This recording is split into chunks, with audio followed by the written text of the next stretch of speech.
Man has taken to scrapyards in search of Henry Ford's steel, hopping up engines and ripping body panels off for speed. Violating the streets in the hop-ups, these crazed juveniles are known to most as delinquents, but to a small few, they are hot rodders. Join us as we dive deep into this episode of Four Banger Archives. Harry A. Miller was born on December 12, 1875, in Menominee, Wisconsin. Later, he moved to Southern California at age 19 during the rise of the automotive industry. Fascinated by new technologies, he filled patents for spark plugs and engine components. His big breakthrough came when he and his friend Frank Adamson created a more efficient carburetor, launching Miller's career as an automotive engineer. In 1912, Miller developed aluminum, a new aluminum blend, and started his own company, making carburetors and pistons. By 1915, his company got its first big order, redesigning the Peugeot racing engine that had won the 1913 Indy 500. While not immediately profitable, these projects helped Miller build a skilled team of engineers, including Fred Offenhauser and Leo Gozin. Miller's factory produced high-performance racing engines and cars, attracting support from key figures like Cliff Durant and top drivers. In 1921, Miller unveiled his breakthrough, the first 8-cylinder, double-overhead camshaft racing car. These cars dominated the racing world, cementing Miller's legacy as a key figure in automotive history. In 1929, Leo Gozin began producing 3 types of cylinder heads: a high-compression flathead, a pushrod overhead valve conversion, known as the Miller-Schofield head, and an 8-valve dual overhead cam for racing. The Schofield head was known for its powerful exhaust sound. Miller designed the head when the Ford Model A was released, just before selling his racing car business to Schofield, which only produced it briefly before going bankrupt in 1930. The bankruptcy was caused by the embezzlement of over $8 million by a company director. After Schofield's bankruptcy, Miller's nephew, Walter Steele, continued working on Miller's designs. Steele created a new overhead conversion head with 4 intake valves and a change-riven cam. It was introduced in 1930, but failed due to overheating issues, as the exhaust ports couldn't handle the heat properly. The design was withdrawn after poor performance and cracked blocks. In May 1930, Miller introduced the single-cam Ford head under the name Relama, Miller backwards, distancing himself from Schofield's design. Coincidentally, at the same time, the Harry A. Miller flathead was being made. Some heads are noted to feature Type F on them. While having an unknown combustion ratio, it shares the same common wedge-style combustion chamber found on most modern heads. According to an interview between Leo Gozin and Bill LaRosa, the Miller flathead was originally a Schofield product. He recalls still working for them when they made it. I'm curious if this is the reason for Harry Miller's comment regarding his name. The Schofield Hess Flame control head, made at the same time as Miller's design, was quite different. It had fins on top of the water channel jacket and featured a heart-shaped combustion chamber with a 6-to-1 compression ratio. When Schofield went bankrupt, Harlan Fengler, president of Cragar Corporation, bought most of Schofield's designs and equipment. Cragar continued production of the Miller-Schofield heads, and in 1931 launched the Valvin head for just $112.50.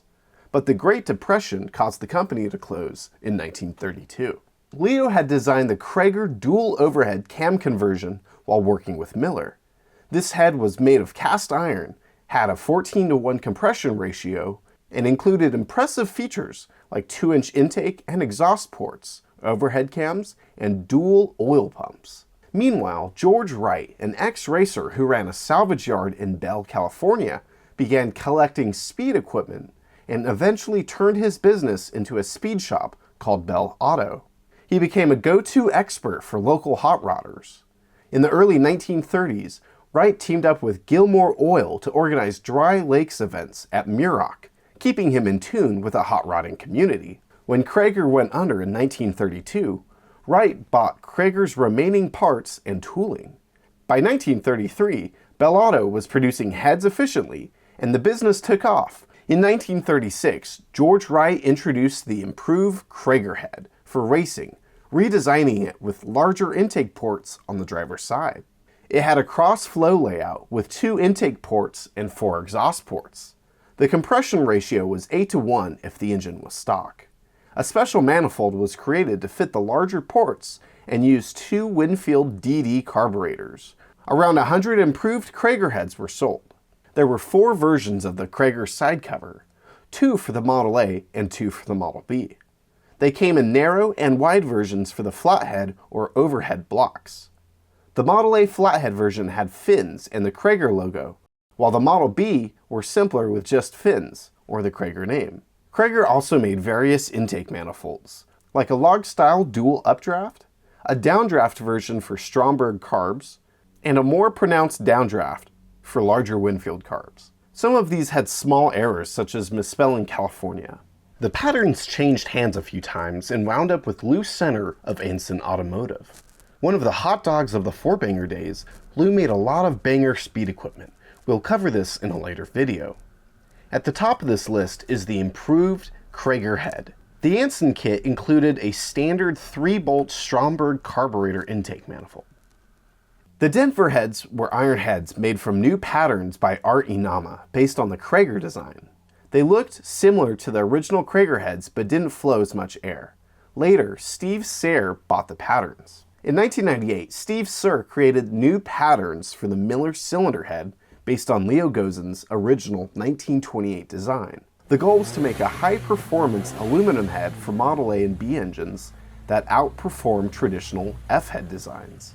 The CNC'd head improved engine efficiency and offered a compression ratio of 6.5:1. With reinforced water passages, stainless steel valves, and shaft-mounted roller rockers, this engine is designed for future upgrades, with room for porting and increased compression. Dan Price currently makes a 4-port Cragar head, which is designed for street use, with 9:1 compression and 550 lift. It features a log-style dual downdraft manifold and has been proven to be high-performing, as seen in racing events like the RPM Nationals. The earliest of the rocker covers is the Miller high-speed cover, which features Schofield's information on the bottom. Next in the lineup is the high-speed head, lacking Miller's name. This is most likely due to his departure from the company. Following that comes 2 Cragar covers. These covers received a complete revamp, with fins added to the cover. The first features Cragar, Hollywood, California, while the second features Bell Auto parts. The Denver Miller covers were different from earlier ones, with Schofield's name missing. The location text has been changed to Denver. Coincidentally, Steve Serr's head also lacks Schofield's information, but features Ventura, California. The original Miller high-speed head, Cragar, and high-speed heads were cast iron. The early sloped heads were sold by Cragar with no casting marks, while later Cragar heads had the mark 50079E-NICH. After Bell Auto acquired Cragar, George Wright designed the square-sided heads with an added A on the front. These head conversions are interesting on their own, but even more conversions were made from them. One example is a Nichols single overhead cam conversion on a Cragar head, used in the dragster of Merriman Car Club of Long Beach. When the engine was received by the new owner, the Cragar head was too damaged, so a McDowell head was used instead. The camshaft, case, and drive assembly are all branded Nichols. Another example is this Chittum single overhead conversion on a Cragar head. The engine features a side-driven front-and-act style water pump, a Wyco magneto, a modified 1928 multi-disc flywheel, a Model B bell housing, and a dual downdraft intake with Stromberg carburetors. Lastly, there's a more modern conversion created by Howard Krugel and Peter Dima, known for their record-breaking engines. This conversion replaces the roller rocker assembly with a cam that's belt-driven, unlike the chain-driven Chittum or the shaft-driven Nichols. What started as a young man's dream grew into a lasting legacy of speed, precision, and innovation that shaped racing for years. Harry Miller passed away in Detroit on May 3, 1943, but his engineering impact endures.